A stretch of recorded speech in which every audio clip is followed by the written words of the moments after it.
क्षर अक्षर तत्व के विषय में राजा कराल जनक और वशिष्ठ का संवाद।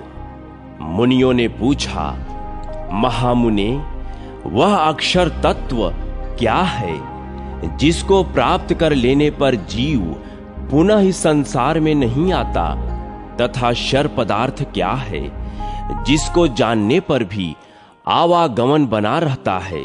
क्षर और अक्षर के स्वरूप को स्पष्ट रूप से जानने के लिए हम आपसे यह प्रश्न करते हैं। व्यास जी ने कहा, मुनिवरों, इस विषय में राजा कराल जनक और वशिष्ठ के संवाद रूप एक प्राचीन इतिहास का वर्णन करता हूं। एक समय की बात है, सूर्य के समान तेजस्वी मुनिवर वशिष्ठ अपने आश्रम पर विराजमान थे।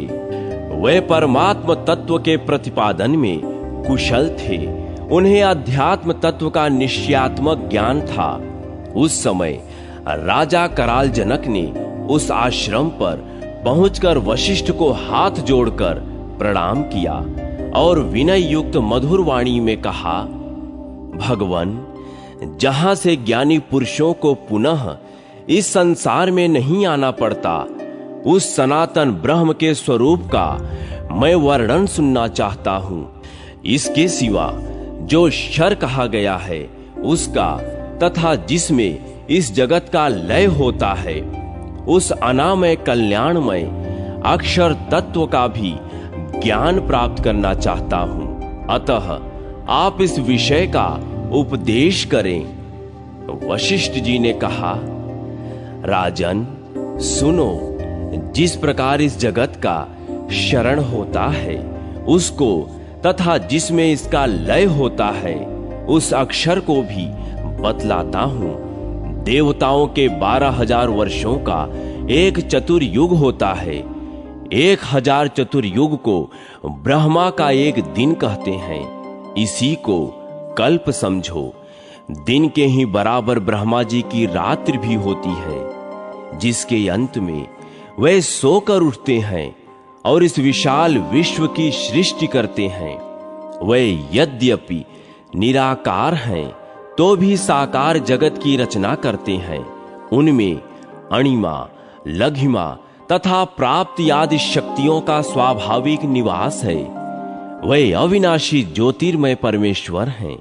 उनके सब ओर हाथ हैं, पैर हैं, सब ओर नेत्र, मस्तक और मुख हैं, तथा सब ओर कान हैं।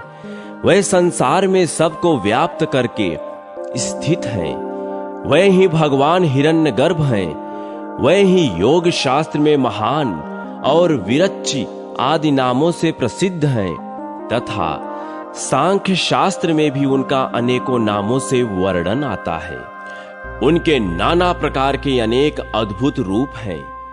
वे विश्व की आत्मा और एकाक्षर कहे गए हैं। उन्होंने संपूर्ण त्रिलोकी को स्वयं ही धारण कर रखा है, तथा वे बहुत से रूप धारण करने के कारण विश्व रूप नाम से प्रसिद्ध हैं।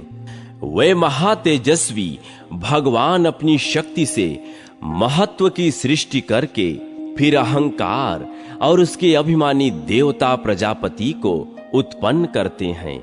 राजस, तामस और सात्विक भेद से 3 प्रकार के अहंकारों से आकाश, वायु, तेज, जल और पृथ्वी, ये 5 महाभूत तथा शब्द, स्पर्श, रूप, रस और गंध, ये 5 विषय तथा कान, त्वचा, नेत्र, जिह्वा और नासिका, ये 5 ज्ञानेंद्रियां तथा वाणी, हाथ, पैर, गुदा और लिंग, ये 5 कर्मेंद्रियां, मन के सहित इन सब का प्रादुर्भाव हुआ है।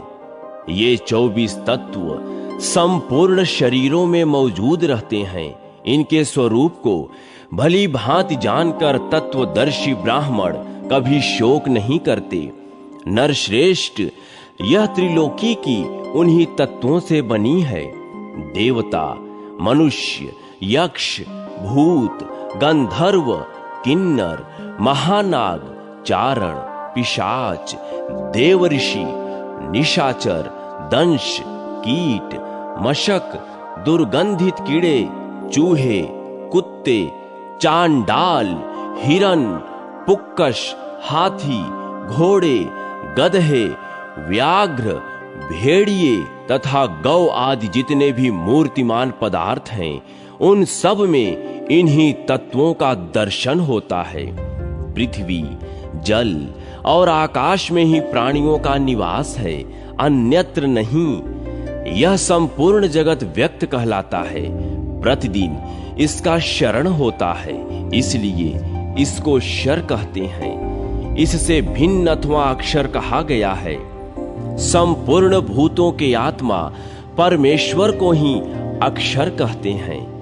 इस प्रकार उस अव्यक्त अक्षर से उत्पन्न यह व्यक्त नाम वाला मोहात्मक जगत सदा क्षयशील होने के कारण शर नाम धारण करता है।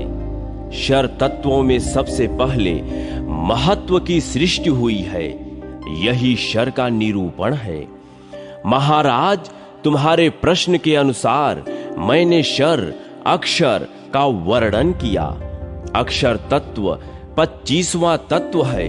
वह नित्य एवं निराकार है। उसको प्राप्त कर लेने पर इस संसार में लौटना नहीं होता। जो अव्यक्त तत्व इस व्यक्त जगत की सृष्टि करता है, वह प्रत्येक शरीर में साक्षी रूप से निवास करता है। 24 तत्वों का समुदाय तो व्यक्त है, किंतु उनका साक्षी 25वां तत्व परमात्मा निराकार होने के कारण अव्यक्त है। वही संपूर्ण देहधारियों के हृदय में निवास करता है। वह चेतन रूप से सबको चेतना प्रदान करता है। वह स्वयं अमूर्त होते हुए भी सर्वमूर्ति स्वरूप है। सृष्टि और प्रलय रूप धर्म से वह सृष्टि रूप भी है और प्रलय स्वरूप भी। वही विश्व रूप में सबको प्रत्यक्ष दृष्टिगोचर होता है। वह निर्गुण होते हुए भी गुण स्वरूप है। वह परमात्मा करोड़ों सृष्टि और प्रलय करता रहता है, तथापि उसे अपने कर्तव्य का अभिमान नहीं होता। अज्ञानी पुरुष तमोगुण, सत्वगुण और रजोगुण से युक्त होकर तदनुकूल योनियों में जन्म लेता है। वह ज्ञान न होने अज्ञानी पुरुषों का सेवन करने तथा उनके संपर्क में रहने से ऐसा अभिमान करने लगता है कि मैं बालक हूं, यह हूं, वह हूं और वह नहीं हूं इत्यादि इस अभिमान के कारण वह प्राकृत गुणों का अनुसरण करता है। तमोगुण के सेवन से वह नाना प्रकार के तामसिक भावों को प्राप्त कर लेता है। रजोगुण के सेवन से राजसिक और सत्वगुण के आश्रय से वह सात्विक रूप ग्रहण करता है। काले, लाल और श्वेत ये जो 3 प्रकार के रूप हैं, उन सब को प्राकृत ही जानो। तमोगुणी पुरुष नरक में पड़ते हैं, रजोगुणी मनुष्य लोक में आते हैं और सत्वगुण का आश्रय लेने वाले जीव सुख के भागी होकर देवलोक में जाते हैं। केवल पाप से पशु पक्षियों की योनि में जाना पड़ता है। पुण्य और पाप दोनों का मेल होने से मनुष्य लोक की प्राप्ति होती है तथा केवल पुण्य से जीव देवता का स्वरूप प्राप्त करता है। अव्यक्त परमात्मा में जो स्थिति होती है उसी को मनीषी पुरुष मोक्ष कहते हैं। वे परमात्मा ही 25वां तत्व हैं। ज्ञान से ही उनकी प्राप्ति होती है।